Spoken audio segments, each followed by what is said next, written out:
Entonces, ustedes están viendo la diapositiva, supongo. Bueno, siempre estoy agradecido por ser invitado y me encantan estas oportunidades para conversar acerca de los diferentes retos y dificultades. Entonces, lo que voy a discutir es un caso que fue todo un reto para nosotros.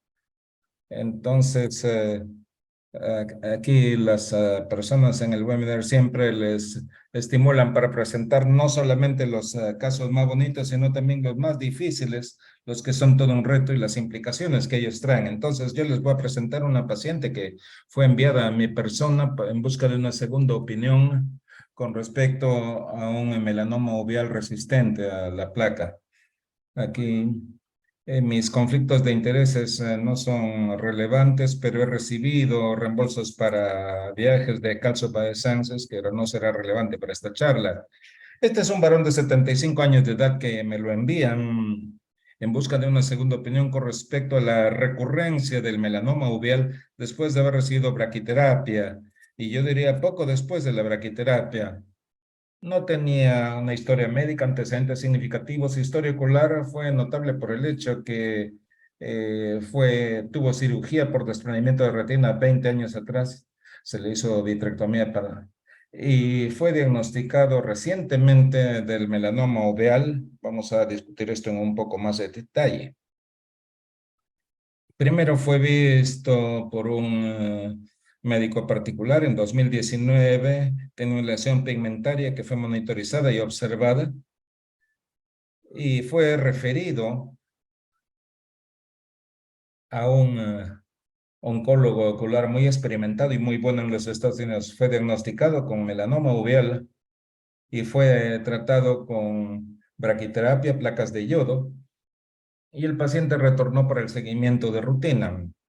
Y en el sexto mes después de esto, estaba preocupado el paciente acerca de crecimiento persistente en la ecografía y en la fotografía, y les mostraré esas figuras. Y por parte del médico que lo refirió, se le hizo estudios adicionales, no se encontró enfermedad metastásica, no otras enfermedades. Y aquí están una serie de fotos que ustedes pueden ver, las cuales demuestran la historia que les estaba mostrando. La primera figura es conforme la lesión se identificó por primera vez en la foto de en medio. Entonces, esta es cuando es visto por el oncólogo ocular, diciendo que es una lesión melanocítica que está proliferando y yo recomiendo braquiterapia. Y yo creo que la mayor parte de nosotros estaríamos de acuerdo en que hay crecimiento interno y que hay características consistentes con un melanoma uveal.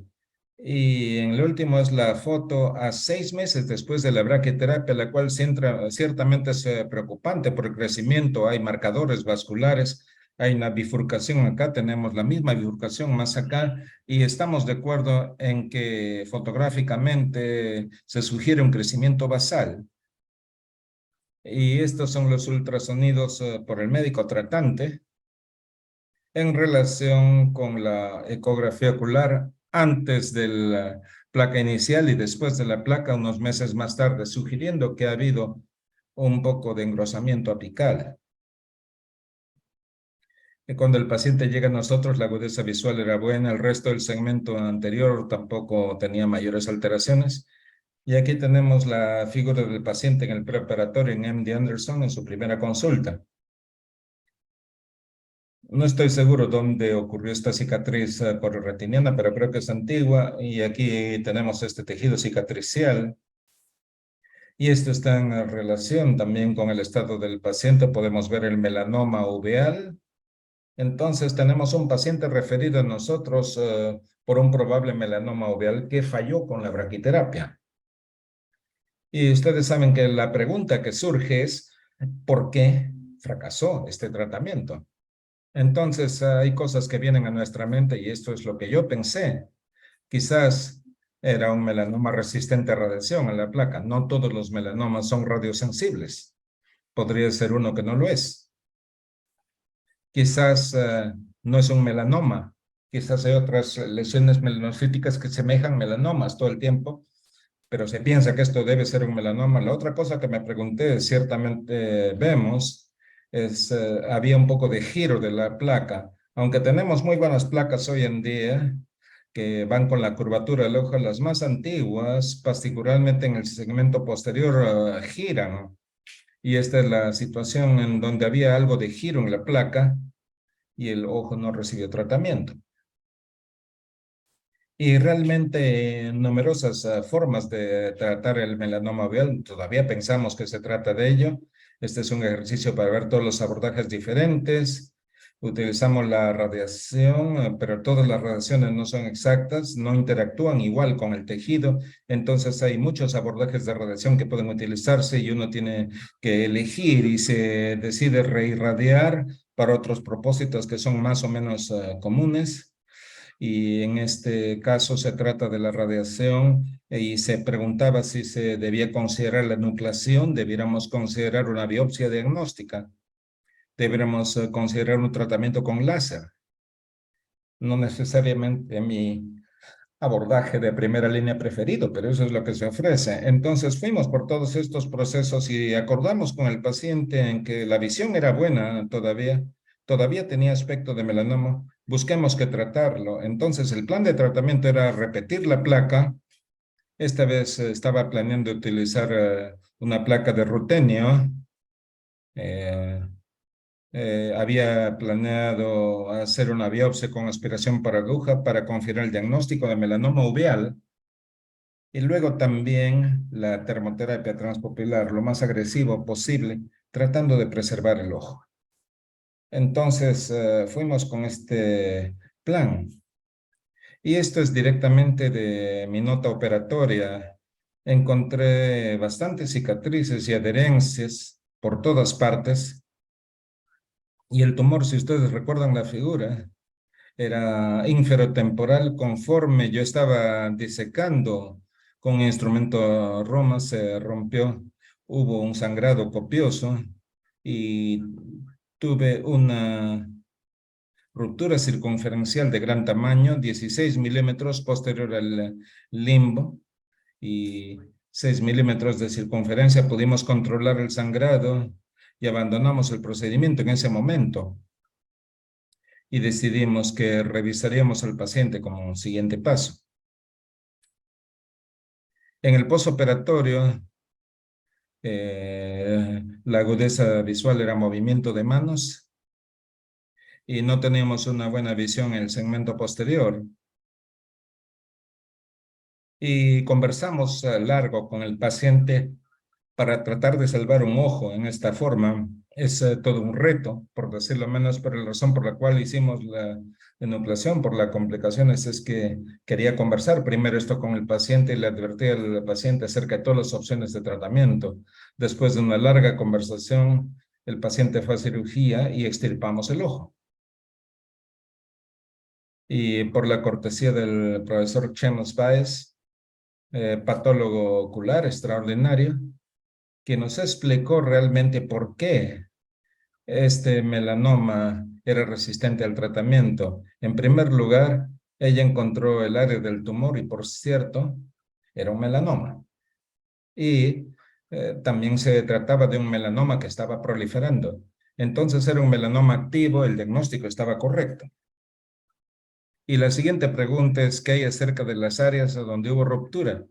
En la área de ruptura no era la área del bucle, y se había erosionado la placa en el ojo, y al hacer tracción en el ojo y tratar de hacer la disección, simplemente se rompió en esa área delgada. Y la pregunta que sigue es, ¿por qué falló la placa en primer lugar? Y si nosotros miramos al ojo en retrospectiva, una cantidad enorme de cicatriz en la parte oblicua inferior, cuando fuimos de vuelta a sala, el oblicuo nunca había sido desinsertado, la placa había sido colocada sobre esta área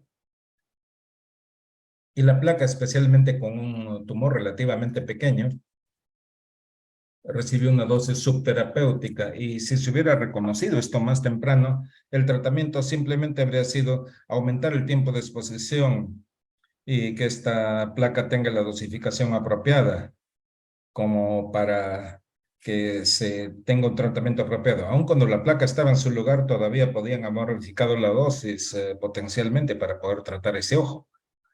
Porque se rompió el ojo.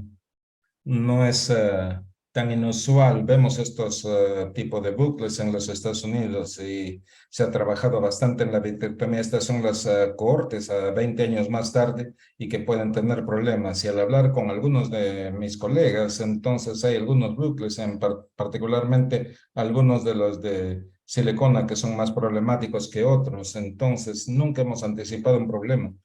Eh, Nunca anticipamos que habría este tipo de complicación de inicio.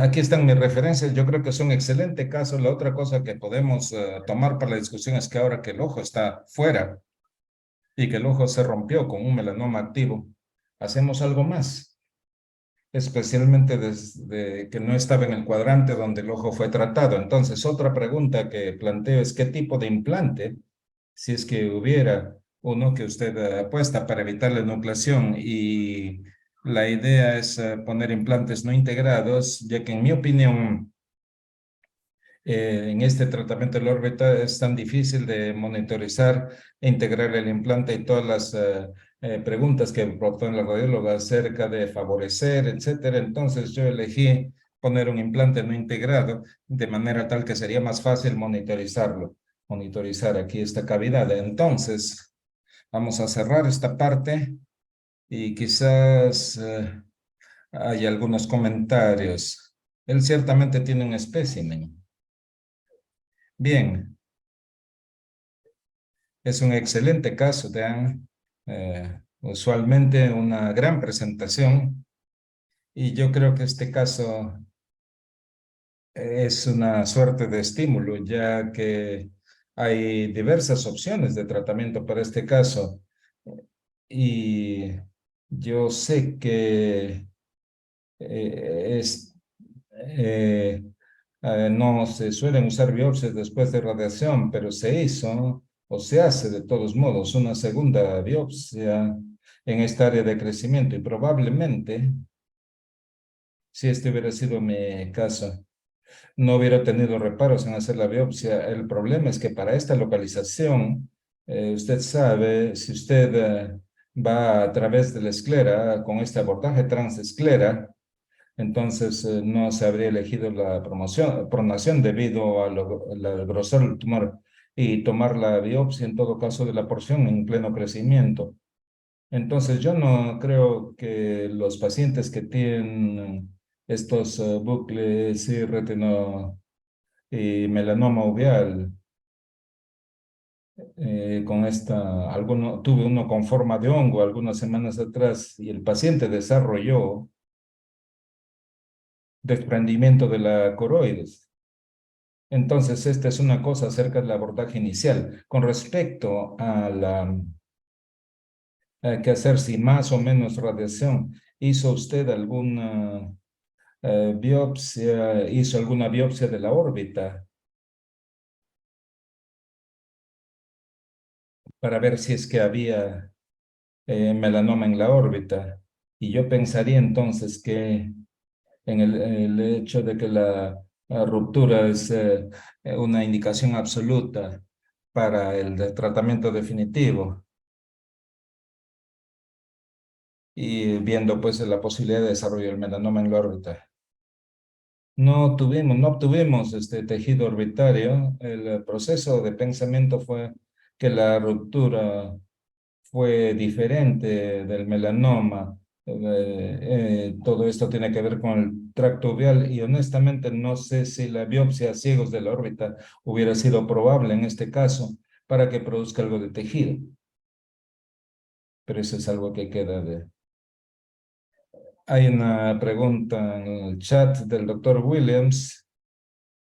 Cuando está el bucle esqueral en su lugar, usted lo retira si el tumor está localizado interno, en la parte interna de este bucle.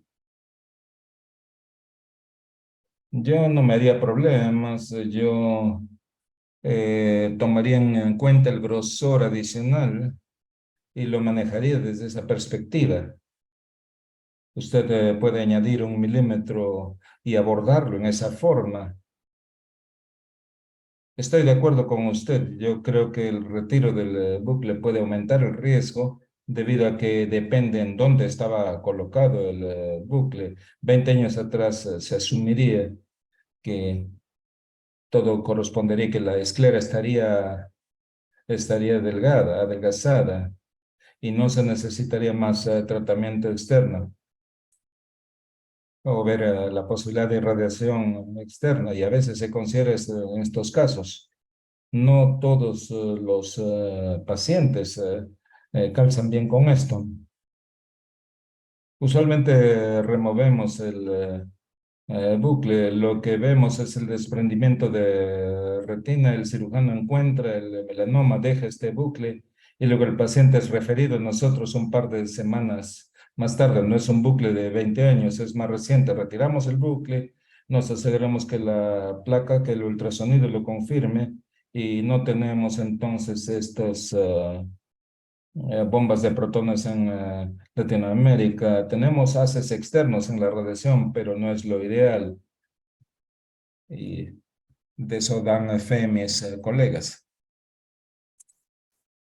Tenemos el gamma knife que podría considerarse. Estos son casos en los cuales se necesita mirar con el radioterapeuta y buscar cuáles son las posibles opciones. Y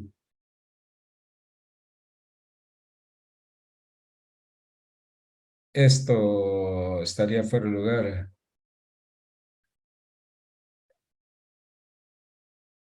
Mejor me callo ya que esto está siendo grabado. Porque Ivana Kim, algunos años atrás, un par de años atrás, ella presentó un caso que yo creo era melanoma en el vítreo y ellos hicieron quimio intraarterial con melfalán. No tengo experiencia al respecto, no estaba seguro, no estoy seguro, y ver qué ideas hay al respecto. Y sabemos que el melanoma no responde bien a la quimio. Doctor Matarín, usted está con lo más avanzado. Paul Fingers trabajó con melfalán para melanoma. Hay un estudio muy controversial en Sao Paulo con ayuda de profesores americanos, como hubiera querido hacer esto en los Estados Unidos y no en Brasil, y veremos cómo va. Si es melfalán intraarterial más una placa para melanomas coroideos de gran tamaño.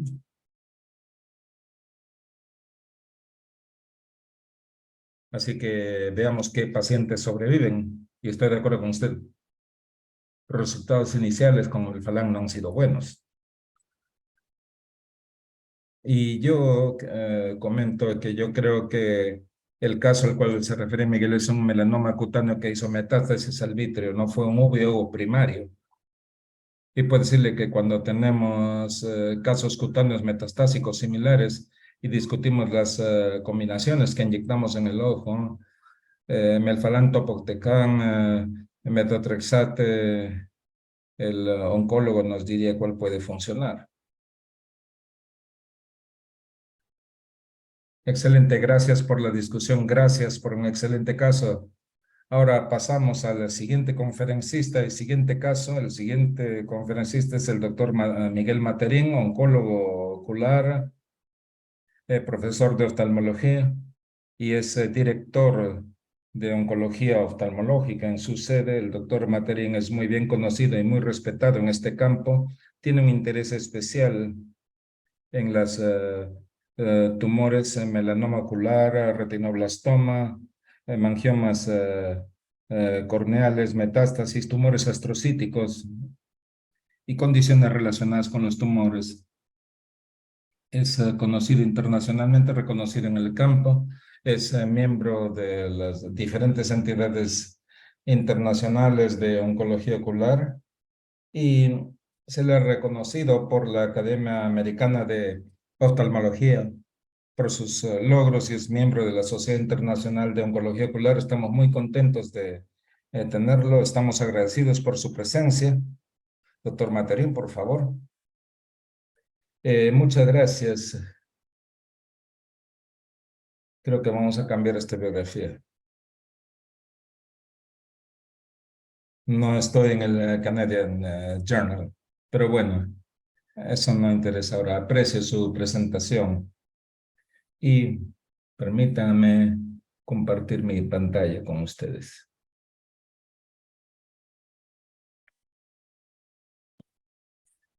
Pregunta el profesor si ven su presentación.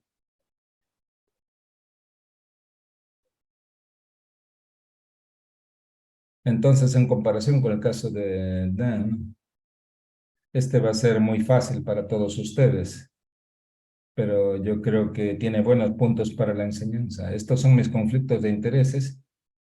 Entonces, una dama de 32 años de edad que con una historia, antecedentes de artritis reumatoide, ansiedad, enfermedad de reflujo gastroesofágico, complicaciones en el posparto, embolismo pulmonar también, y neuropatía autoinmune, 32 años en el momento del diagnóstico. Ella llegó con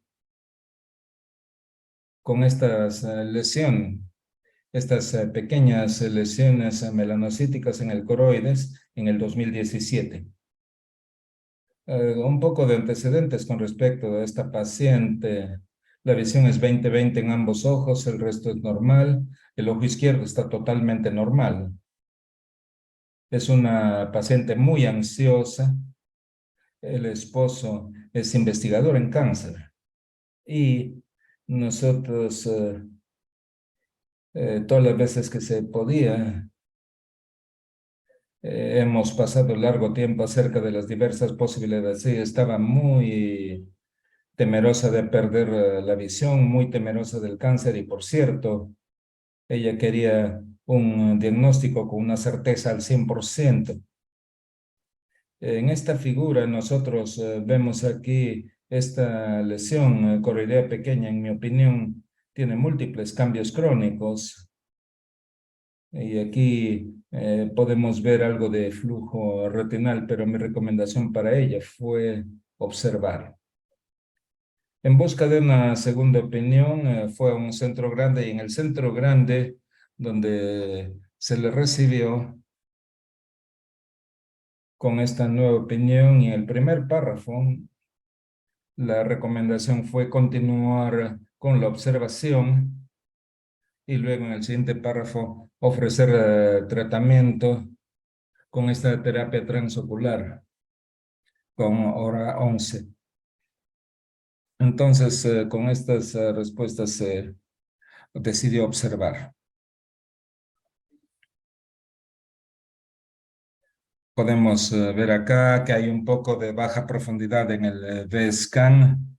Es un tumor de pocos milímetros de grosor, pero yo creo que aquí esto era bastante interesante porque lo que nosotros observamos acá es bastante pigmento retiniano aquí con esta disrupción, incluyendo aquí en el vitro y algunas opacidades. Entonces, para mí, tal vez todo el mundo piensa, pero este no tenía aspecto de un típico melanoma de coroides. Entonces, a solicitud de la paciente, ella quería una certeza del 100%. Entonces le dijimos que seguiríamos observándola. Le ofrecimos hacer una biopsia y le explicamos entonces que la biopsia no sería totalmente exacta para el diagnóstico. Eh, entonces se le habló en forma muy calma y se le explicó que no estaba libre de complicaciones. Y aquí la tenemos, entonces quizás no estén totalmente de acuerdo conmigo, pero este es un problema. Entonces, continuemos. Hicimos una biopsia que fue un tumor de clase 1B negativo sin mutaciones que se hayan identificado. Entonces, se puede ver acá que la biopsia no fue de gran ayuda. Entonces, decidimos seguirla en observación. Ella se mantuvo estable y escogí esta figura al azar mostrando que no hay crecimiento, que hay fluido retiniano acá. y podemos ver acá cambios que son más crónicos. En esta lesión en particular, este es el ultrasonido y no hay gran diferencia con el VSCAN. Y yo creo que todos estaríamos de acuerdo en que esto no es una melanoma corroideo definitivo, y lo bueno es que después de 4 años no había mayor crecimiento. No se estaba comportando como melanoma, mejor dicho. Las cosas empezaron a cambiar en abril de este año, cuando ella empieza a desarrollar síntomas más relacionados con el desprendimiento de retina exudativa. Aquí se continúa normal con visión excelente, permanecía con buena visión en este momento, pero estaba preocupada acerca del aumento de este fluido retinal, y en la foresis se puede ver que está aproximándose a la fovea. Entonces, en este punto, ¿qué haríamos? Y luego les diré qué hicimos nosotros.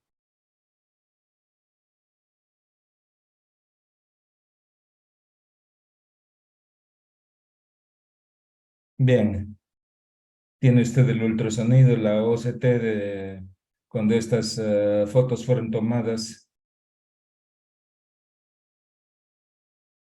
Bueno, a ver si esto es relevante.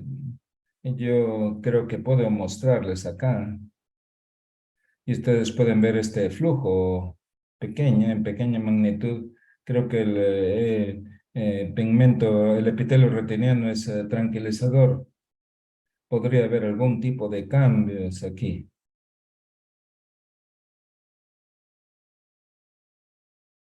Y fue el grosor 2,69, dependiendo en dónde colocábamos, pero podemos decir que es 2,6, más o menos en esas dimensiones.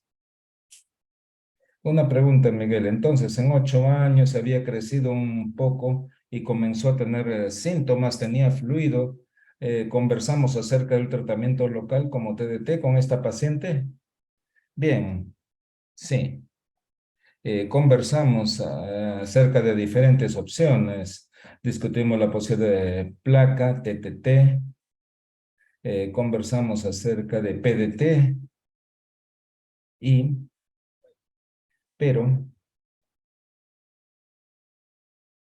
eh, estoy poniendo bastante énfasis en su personalidad, debido a que es una mujer joven que no quiere tener un diagnóstico de melanoma, y no teníamos pruebas hasta el momento que esto fuera un melanoma, y estaba preocupada, pero de todos modos ella podría aceptar el diagnóstico, pero este no era el caso con esta paciente. Y nuevamente, todas las veces que llegaba, hablábamos mucho, y el esposo investigador en cáncer verificaba todos nuestros pasos. Entonces, los haré simple para ustedes, puesto que este es el tema de mi semana. Le ofrecimos terapia fotodinámica, y le ofrecimos tratar los síntomas aquí en el fluido retiniano, no el tumor. Si hubiera encontrado que era un melanoma, le hubiera ofrecido una placa sin dudas, pero yo creo que el PDT es menos invasivo. Yo creo que hay muchas complicaciones del TTT, incluyendo pérdida de la visión, y no estamos, no me gusta un tratamiento que ponga más en riesgo al paciente. Y en este coriomelanoma primario no es bueno. Le ofrecimos PDT. Y aquí tenemos, quizás usted pueda ayudarme, Maura, pero 2 días después del PDT, ella llega con esta hinchazón en el párpado, eh, inyección conjuntival, quemosis conjuntival, aumento en el flujo retiniano. Podemos ver acá una hemorragia. Nosotros eh, colocamos 166 milisegundos de PDT, y estaba más grande. Pueden ver el cursor. el desprendimiento de retina era más grande. Entonces, todo el mundo entró en pánico, incluyéndome a mí, y la razón es que contactamos con el experto en uveitis y esta es la primera vez que veo este tipo de complicación en esta terapia dinámica. El especialista me dijo que veía esto muy rara vez, pero no solamente había hinchazón de la retina, sino también de la parte externa. Entonces, hizo todo un panel, todo era normal, se descartó la presencia de infecciones, eh, recordar que tenía una enfermedad autoinmune y se le trató con esteroides orales cuando la vi Preforge cada 12 horas, pero la refería el experto en uveitis. Y aquí tenemos los resultados, antes en la izquierda y aquí después. Estábamos afectados después de los esteroides. El tumor ya no está presente. La visión se recuperó a 20/20 y ustedes pueden ver el tumor acá que se ha encogido en tamaño. Miren la PDT. En resumen, es una mujer de 32 años de edad con sospecha de lesión melanocítica coroidea, aumento en el fluido subretiniano, no se identificaron mutaciones, terapia fotodinámica con complicación de desprendimiento de retina exudativo, quemosis conjuntival, se resolvió con esteroides y mantuvo la visión 20/20. Si alguien ha tenido esa experiencia con un PDT para un tumor o por otro diagnóstico. Es un excelente caso, doctor. En lo personal, he visto respuesta exudativa después de la PDT, pero nunca he visto inyección escleral o quemosis conjuntival o hinchazón de los párpados. Nunca he visto esto, pero definitivamente sí he visto lesiones exudativas, desprendimiento de retina, una inflamación intraocular después de la PDT. Me pregunto si esta paciente estaba predispuesta, dado su historia de enfermedad autoinmune. No sé si estaba predispuesto a esto, no sé si hay una respuesta para esto. El manejo con esteroides orales es una excelente opción, ya que les ofrece la chance de ajustar el tratamiento rápidamente. Y con esta paciente que tendría una cierta de reacción a esto, la otra opción puede ser en ciertos casos para estas respuestas también las inyecciones de esteroides subtenon. Entonces si es que hubiera indicación a corticosteroides sistémicos que analoga subtenon es una cosa que he hecho antes. Personalmente nunca he usado dexametasona intravitro, esto es teóricamente posible sobre la base de la extensión del desprendimiento exudativo. También es interesante que la lesión se aplanó por completo. ¿Cuánto tiempo después de la PDT fue eso? Esto fue a 3 meses, debido a que las últimas fotos fueron de julio y ella estaba libre en abril, entonces son 2 meses y medio. Es muy interesante. Yo creo que la pregunta es acerca del el hecho de la PDT o si los esteroides tienen algo que hacer con este.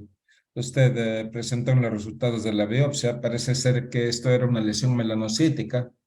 A veces los granulomas pueden enmascarar o pueden semejar a una condición neoplásica melanótica, pero eso no parece ser el caso, por lo menos en mi opinión, para esta condición específica. No sé cuáles fueron sus ideas al respecto. Bueno, yo creo que si usted me pregunta, la respuesta al tratamiento nos va a dar las respuestas finales, ¿no? Para ver si esto es un melanoma coroideo o no, esa es mi opinión. El tiempo nos demostrará si estamos yendo bien. En este punto, para tal reacción a la PDT en un periodo tan corto de tiempo, no creo que sea un melanoma. No sé qué piensa usted. Yo les recuerdo a las personas que hubo una serie pequeña de casos por el grupo de Boston, donde apareció la PDT a ser discutido como terapia potencial para las lesiones melanocíticas de pequeño tamaño. Ocasionalmente he utilizado PDT para lesiones excepcionalmente pequeñas que empiezan a desarrollar fluido y cuando el paciente no quiere braquiterapia y mi experiencia es más o menos 50-50. Tengo pacientes que en el largo plazo se mantienen igual, ver que esto no funciona y se dan cuenta de esto pronto y puede usted ir a la braquiterapia y decir, bueno, hemos probado algo un poco más ligero y que no funciona. Yo no creo que esto cause mayor daño, no hay mayor relevancia acerca de más preocupaciones. Entonces, yo creo que en pacientes bien seleccionados, como usted menciona, a veces es razonable pensar, siempre me preocupa acerca de la penetración potencial de cualquier terapia con láser en la profundidad de la coroides, ya que uno de los retos que tenemos en la terapia térmica ocasionalmente vemos esa recurrencia posterior tardía. Y si no se hace una ecografía, quizás piensa que el tumor es bueno y plano, pero no estamos seguros que está creciendo hacia la parte posterior por la penetración. El comentario es, bueno, si esto realmente es un melanoma, no lo sabremos, a menos que recurra. Este es, ningún paciente debería tener recaídas y no está paciente. No va ningún nebus o algo así. No había nada así. Para cerrar el caso, yo no creo que haya más preguntas o comentarios. PDT, cuando nosotros indicamos la PDT, cuando sugerimos la PDT, la idea era que es un tratamiento no invasivo, que hay problemas muy pequeños de efectos colaterales. El otro punto que quería mencionar es que PDT causa una reacción en el sistema inmune y me preguntaba si este era el caso de lo que sucedió acá y con una buena respuesta a los esteroides. Y pensé que era interesante traer este caso para su consideración.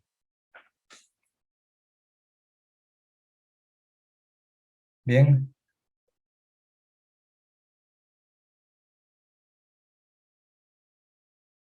presentarle al profesor Emiliano Fulda,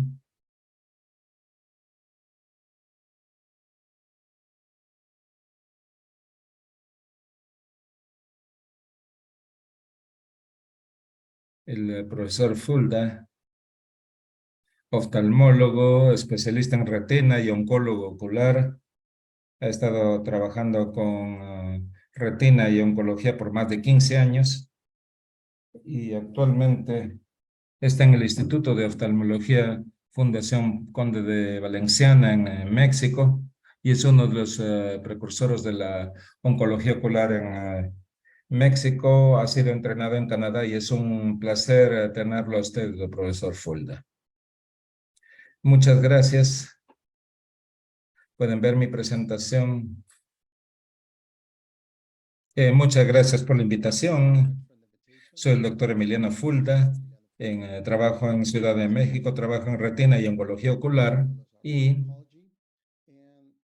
afortunadamente que podemos compartir estos puntos.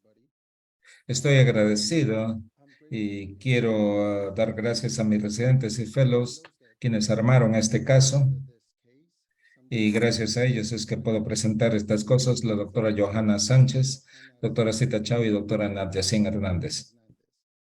El caso comienza con una mujer de 20 años de edad que llega al hospital porque no podía ver con el ojo derecho 2 semanas antes, pero realmente 6 meses antes de su llegada al hospital. Entonces, 5 meses y medio no se había preocupado por la pérdida de la visión. En estas últimas 2 semanas se preocupa más. No tiene antecedentes de importancia o familiares relacionados con este problema. El examen oftalmológico inicial, ojo derecho, movimientos de las manos y ojo izquierdo 20/20. y los dos ojos de 10 milímetros de mercurio de presión intraocular. Examen del segmento anterior mostró en el ojo izquierdo, nada que comentar. En el ojo derecho, un poquito de tinte rosado en la conjuntiva e inyección ciliar. Examen con la lámpara de Dura en el ojo izquierdo, normal, pero en el ojo derecho mostraba muy pocas células en la cámara anterior. El examen de fondo de ojo del ojo izquierdo no nos mostró mayor cosa. Esta foto a 30 grados, al igual que esta en un campo claro, no muestran mayor cosa. En el ojo derecho tenía esta masa, al igual que en el campo blanco, mostrando aquí este desprendimiento de retina asociado bajo el polo posterior asociado a esta lesión que era de forma no definida, rodeaba los vasos sanguíneos y lo que parece tener un pigmento anaranjado en la superficie de la lesión, al igual que los cambios en los vasos sanguíneos en la misma superficie de la lesión. Podemos ver acá estos exudados rodeando los vasos sanguíneos y este desprendimiento de retina muy extenso con la lesión. Nuevamente, las exudaciones que rodean los vasos sanguíneos. Hicimos un B-scan y un A-scan, el ultrasonido. El B no veía que la lesión era homogénea y perecoica y teníamos el desprendimiento de retina con este fluido muy denso por encima y tenía este adelgazamiento del coroides. Otros estudios mostraron lo mismo. La masa en sí, con este desprendimiento de retina extenso, al igual que el fluido. El tamaño de las lesiones, alrededor de 10 milímetros, alrededor de 7 milímetros de altura. El A-scan lo que muestra una 3/4 de refractividad en la lesión, nada más. Entonces se resume en el ultrasonido, muestra una lesión en forma de domo, 7 milímetros de altura, homogénea, desprendimiento de retina bastante denso, asociado a lo que podría ser una excavación del coroides y la reflectividad era media, 3/4. La angiografía con fluoresceína, lo que hicimos fue esto, pero no nos mostraba este pigmento naranja y lo que nos mostraba la exudación en la superficie de la lesión.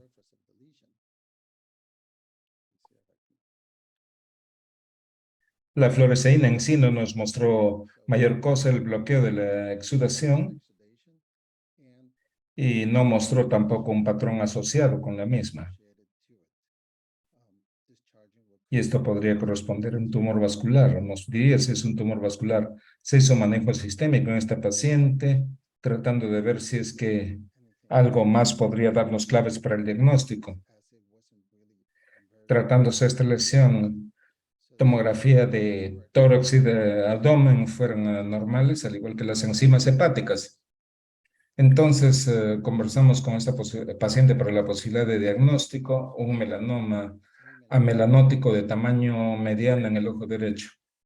Se iba a considerar enucleación, conversar con el paciente, con la paciente después de 2 semanas y tratar de ver cuál era la mejor posibilidad para la paciente, ya que no estábamos seguros acerca del diagnóstico completo, entonces hicimos la enucleación y lo que se demostró era esta lesión amarilla y la lesión en sí era como de 10 milímetros por 7 milímetros de altura con fluido denso, amarillento, y la histopatología aquí nos dio el diagnóstico. Entonces, nuestra paciente tuvo afortunadamente la enucleación, se diagnosticó un retinoblastoma bien diferenciado y se le ha hecho seguimiento en oncología y hasta la fecha ya van 3 o 4 meses de la cirugía y está yendo bien. y es la primera vez que yo veo un retinoblastoma en una paciente de 20 años de edad. Hay muy poca literatura al respecto y me encantaría escuchar vuestros comentarios.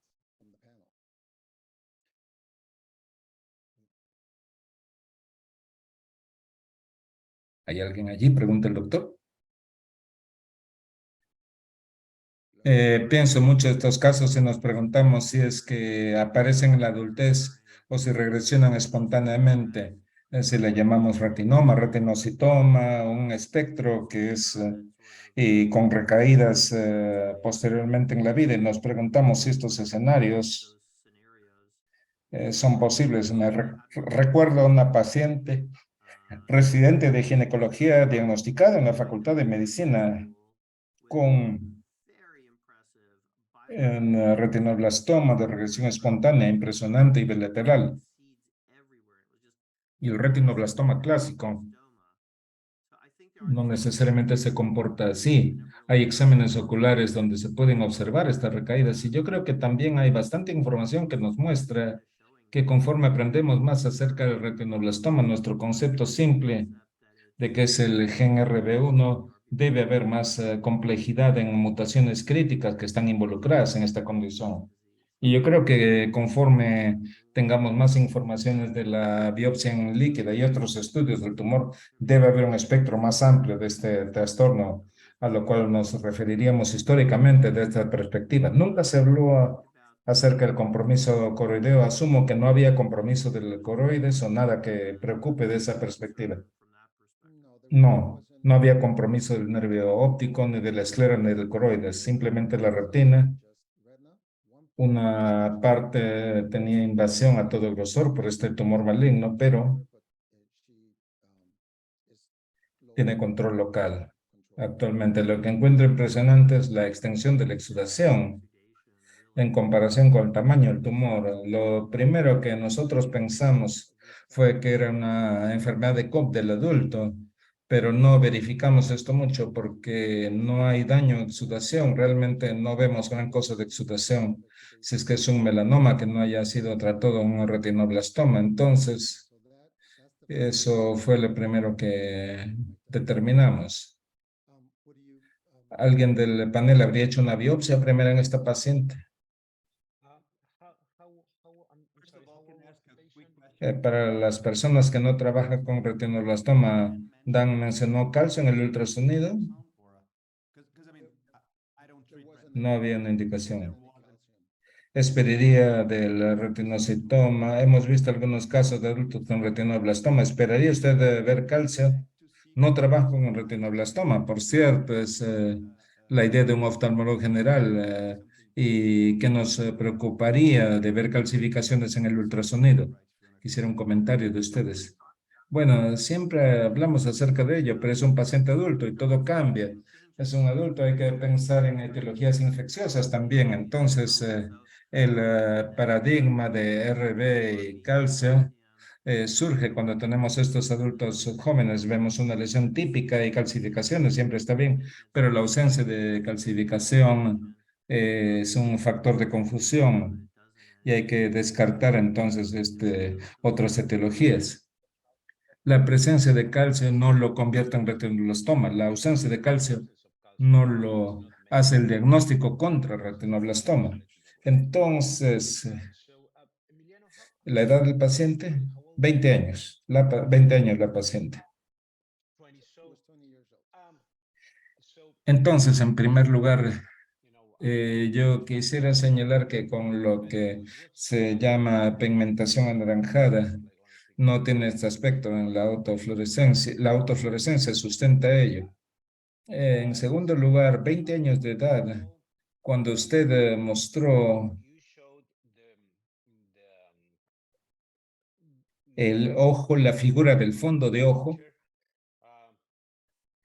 algo que puede tener este aspecto es un hemangioblastoma masivo del nervio óptico con exudación, desprendimiento de retina, y luego usted hace el diagnóstico. Entonces, no pensé en retoblastoma, para ser honesto. pero yo creo que su caso también es de enseñanza y no descartamos ninguna condición debido a la edad. No debemos hacer este tipo de descarte. Hemos visto por lo menos el mayor con retinoblastoma era de 17 años, el mayor el paciente mayor edad que he tenido. Y usted está mostrando pues que en este grupo de edad también hay gente vulnerable. En mi opinión, entonces esto no era un melanoma bajo ningún punto de vista, pero fue más como otras cosas, ¿no? Un hematoma específico retiniano, como mencionó Dan, pero no pensé que era retinoblastoma. La, la exudación lo hace probable para retinoblastoma o melanoma. Entonces, todo era atípico para esta paciente y estoy contento que usted no haya hecho una biopsia. Esa era mi pregunta. ¿Alguien habría hecho una biopsia, ya que las cosas no estaban yendo bien? El ultrasonido no era un ultrasonido típico de melanoma, era un hemangioma, una lesión vascular, el nervio óptico estaba libre. Aquí hay una pregunta, 20 años, digamos que no sabemos el diagnóstico, digamos que nos ponemos en sus zapatos, no sabemos cuál es el diagnóstico, no pensamos en el retinoblastoma, hasta ahí estoy de acuerdo. ¿Cuáles son las probabilidades de que este ojo pueda, cuál es el pronóstico visual? ¿Cuál es el pronóstico al conservar el ojo si no tuviera un glaucoma neovascular? Este es un ojo muy rígido.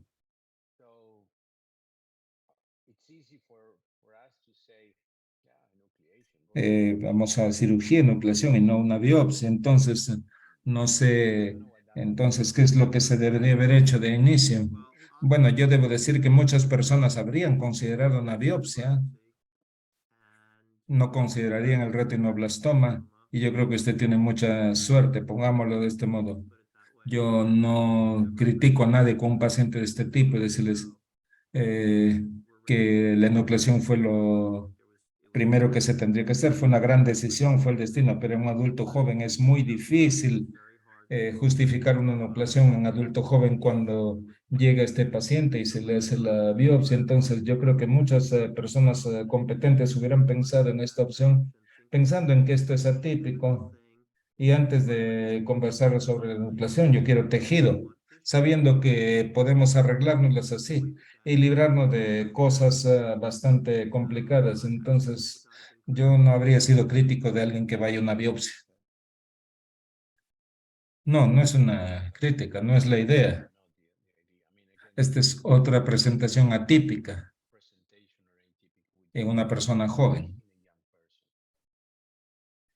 Muchas gracias, doctor Fulda. Excelente caso, muy retador. Ahora pasamos al último conferencista y nuestro siguiente conferencista es el doctor Víctor Villegas, director del programa de residencias de la Universidad de Puerto Rico, Departamento de Oftalmología. También tiene afiliación académica con la Universidad de Ciencias de la Salud. Es representante del Board de Oftalmología, tiene 10 años de experiencia en oncología ocular y retina, es activo en la Sociedad de Oncología Ocular, donde tengo el placer de compartir la posición de secretario para la región de habla inglesa. Entonces es un placer para nosotros tener al doctor Villegas y por favor proceda cuando usted esté, cuando usted así lo decida. Pregunta el doctor si le escuchan.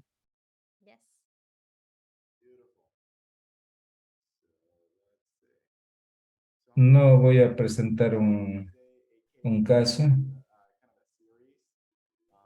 Presenté esto previamente en la Sociedad de Retina. Yo creo que es una gran experiencia para esta audiencia.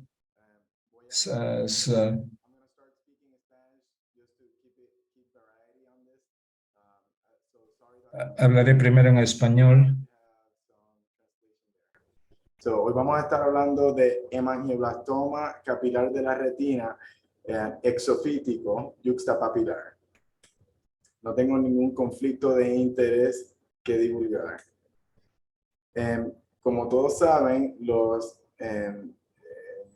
hemangioblastomas capilares de la retina son tumores raros que pueden ocurrir esporádicamente o más comúnmente asociados al síndrome de von Hippel-Lindau. Y la presentación clásica es un tumor endofítico con vasos sanguíneos dilatados que van al tumor, pero como en este caso de un paciente de von Hippel-Lindau, pueden ver una lesión exofítica que crece debajo de la retina, que también es un hemangioblastoma. Y hoy lo que vamos a estar hablando es de este tipo de lesión que es aún más rara, que son los hemangioblastomas exofíticos. Y aún más raro es que ocurran justamente al lado del nervio óptico, y por su rareza es que estas lesiones pueden simular otras condiciones como lo son la neovascularización del coroide o como el edema del disco. Y por eso hicimos un estudio retrospectivo hace unos años atrás en Bascom Palmer y también en colaboración con Baylor. Hicimos un estudio que fue desde el 2013 al 2019 y miramos todos los casos que habían sido diagnosticados como hemangioblastomas capilares de la retina exofíticos juxtapapilares. Y como pueden ver, son pocos casos, son 12 casos nada más que pudimos encontrar. Había distribución similar entre hombres y mujeres. La edad promedio al momento del diagnóstico fue 54 años de edad y 5 pacientes tenían von Hippel-Lindau. El diagnóstico inicial, y esto es bien importante, el diagnóstico inicial fue un hemangioblastoma capilar de la retina en todos los pacientes que tenían el diagnóstico de von Hippel-Lindau. Pero todos los otros pacientes que no tenían el diagnóstico de von Hippel-Lindau, el diagnóstico estaba incorrecto de entrada. 3 de ellos fueron diagnosticados como si tuvieran membranas del coroide, 2 de ellos como neuroretinitis, 1 con metástasis del disco y 1 como si tuviera una oclusión venosa de la retina. ¿Cómo eran los tumores? La mayoría eran unilaterales, aunque habían algunos que eran multifocales. Y la característica clínica más importante es que era una lesión rojiza o naranjada o rosada. En la mayoría de los casos, a veces podía ser bastante sutil, como pueden ver en este caso aquí. Aquí pueden ver un ojo izquierdo y pueden ver que hay exudación en el área de la mácula y también nasal al disco. Y no sé si pueden ver mi cursor, pero justamente en la parte superior nasal del disco hay una línea anaranjada, que es una línea de demarcación en donde está el tumor. Así que puede ser bien sutil y tienes que tener mucha suspicacia para realmente hacer este diagnóstico. ¿Cómo hacemos el diagnóstico? Pues utilizar diferentes imágenes definitivamente ayuda. El OCT es bien importante porque nos puede ayudar a determinar la estructura de manera transversa en la retina y nos puede dejar ver que los exudados duros también usualmente están asociados a fluido en la retina, intrarretiniano, como pueden ver en 10 de 12 casos. Y en algunos casos, cerca del 25% de ellos también tenía fluido debajo de la retina. Y el OCT, como todos saben, es buenísimo haciendo eso. Y aquí hay una lesión clásica y como pueden ver es una lesión hiperreflectiva con una sombra posterior a la lesión. La angiografía también es bien importante. Tanto la angiografía por fluoresceína como la indocianina verde, ambos tienden a ser hiperfluorescentes en las etapas iniciales del estudio, con fuga de contraste en las etapas tardías del estudio. Y la angiografía por OCT no solamente nos ayuda a ver el tumor de manera estructural transversa, sino que también nos ayuda a identificar que esa masa que estamos viendo en la retina está asociada a vasos sanguíneos intrínseco. Aquí les enseño una fluoresceína. Como pueden ver en las fases iniciales, pueden ver un área hiper fluorescente, donde se pueden ver la vascularidad del tumor, y ya en las etapas más tardías pueden ver las fugas que ocurren en el contraste. Y este es el tumor del paciente que les acabo de presentar, que es bien sutil en el fondo. Y este es otro paciente, pero les enseño esto porque esto es una indocianina verde y pueden ver que en las etapas iniciales hay hiperfluorescencia de las áreas intrínsecas del tumor con fugas tardías en el estudio, lo cual nos hace sospechar de que hay algo sucediendo en esa área. Y por último, y lo que yo considero el clincher, o lo que realmente al final del día confirma todo lo que está sospechando, es hacer un estudio con OCTA o angiografía por OCT. Y como pueden ver, aquí pueden ver un paciente con este otro paciente diferente, pueden ver una lesión nasal al disco, y cuando le hacemos el OCT con angiografía, pueden ver los vasos intrínsecos dentro de la lesión, lo cual hace el diagnóstico. Este paciente en particular lo tratamos con bevacizumab intravitrio y interesantemente mejoró de 2030 a 2020 y eventualmente dejó de necesitar inyecciones y por ahora lleva como 5 años sin inyectarse y el tumor ha estado bien estable. Sin embargo, no todos los pacientes responden a bevacizumab y antiangiogénico y como pueden ver en este estudio, muchos pacientes recibieron antiangiogénicos, pero también recibieron múltiples dosis de lasers convencionales y también de PDT, lo cual sugiere que estas lesiones a veces pueden ser difíciles de tratar. Afortunadamente, la mayoría de los pacientes terminaron con buena visión, la mayoría tenían visión de 20, 40 o más. En conclusión, el diagnóstico de un hemangioblastoma capilar de la retina exofítico y yuxtapapilar puede ser extraordinariamente difícil, puede ser bien sutil clínicamente y puede ser difícil de diferenciar de otras condiciones más comunes como son las membranas subretinianas o del coroide. Y para hacer el diagnóstico, definitivamente tienen que tener acceso a muchas diferentes modalidades. Particularmente les recomiendo la angiografía y el OCTA para hacer el diagnóstico. Y por favor, consideren esto si ustedes están tratando un paciente o uno de sus colegas está tratando un paciente con antiangiogénico y no responde como usualmente lo hacen, pues esto tal vez es algo que deben considerar en su diagnóstico diferencial. Aquí están mis coautores. Muchas gracias.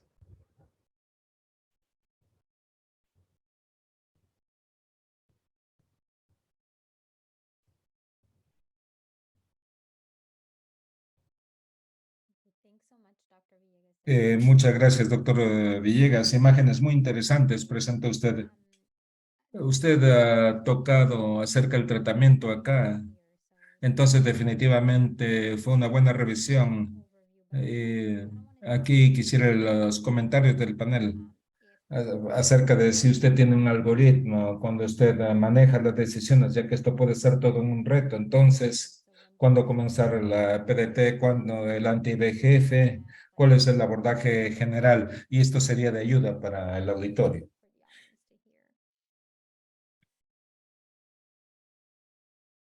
Bien, comencemos desde ahí. Yo creo que esto es variable.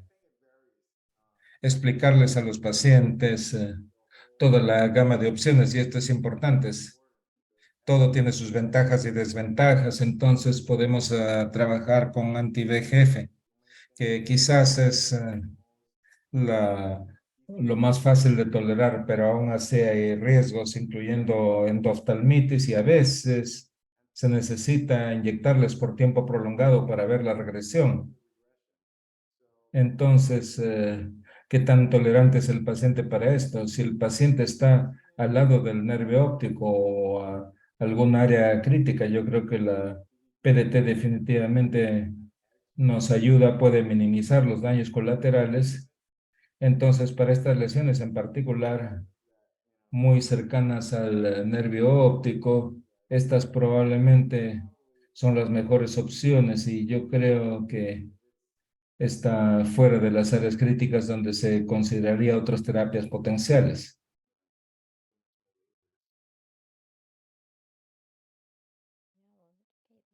Ha sido una excelente revisión, estoy de acuerdo.